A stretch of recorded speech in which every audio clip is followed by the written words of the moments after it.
Congressman Abante versus Digong. Abay, meron din palang alas etong si Congressman Abante. Masasabi ba nating panunumbat ito dahil nabanggit sa kanyang opening statement na itong si Congressman Abante na kuno nga ay ibinigay nila ang suporta ng kanyang grupo na Bible Mode sa kandidatura ni Duterte bilang ito nga ay lumapit at nakiusap kasama si Bongo, nakiusap itong si Digong at si Bongo para sila ay iboto. Nanligaw, nagmakaawa pa nga daw. Yan ang term na ginamit ni Congressman Abante. At dahil yan, sa paniniwala na eto daw na si Digong ay pangangalagaan ang karapatan ng mga kababayan natin ng buong sambayanan, pero taliwas ang nangyari dahil nga doon sa inilungsad na war on drugs, naging talamak ang patayan, naging summary executions, matinding, ang daming biktima, ang daming inosente na nadamay, at yan po ang siguro ay pinaghuhugutan netong si Congressman Abante ng kanyang sabihin na natin na panunumbat kay Digong. At yun nga, mukhang nagsisisi ang buong grupo nila, Bible group, grupo ng kanilang simbahan sa pagboto kay Digong. Kahit sino naman marami po sa mga kababayan natin ang mukhang nagsisisi talaga. Noong panahon ng ni Digong, at alam niyo naman, talagang maraming natakot. Marami po talagang natakot. Marami siguro rin ang totoo na talagang iniwasan ang droga dahil nga sa tokhang. Pero ang punto kasi dyan, na andyan pa rin naman yung mga malalaking player yung mga drug lords na malalaki.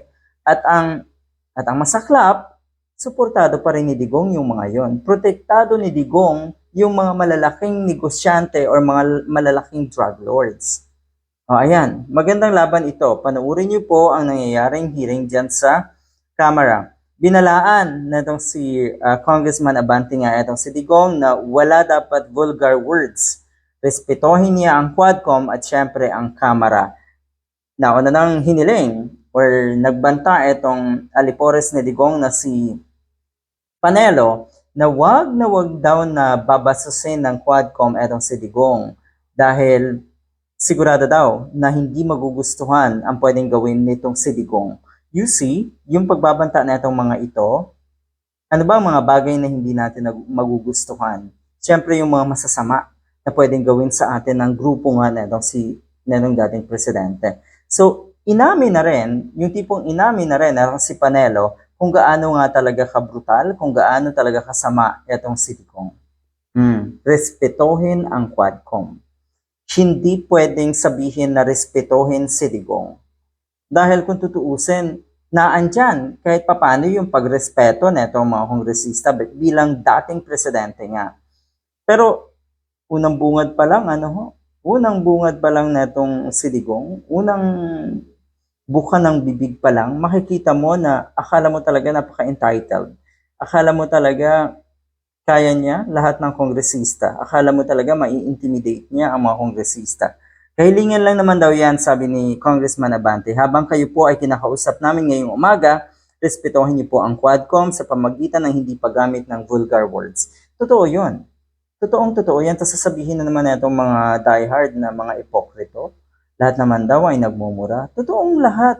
At some point, pwede talagang magmura. Pero yung ganito na harapan, o national television, magmumura ka at gusto mong gawin na normal yung mga ganitong klaseng salita, pananalita, ay hindi tama yan. Bilang ikaw ay dating leader ng ating bansa, sana nga kayo po ang mag-set ng good example para sa ating mga kababayan. Pero ang nangyayari, inaakay nyo sa impyerno yung mga diehard.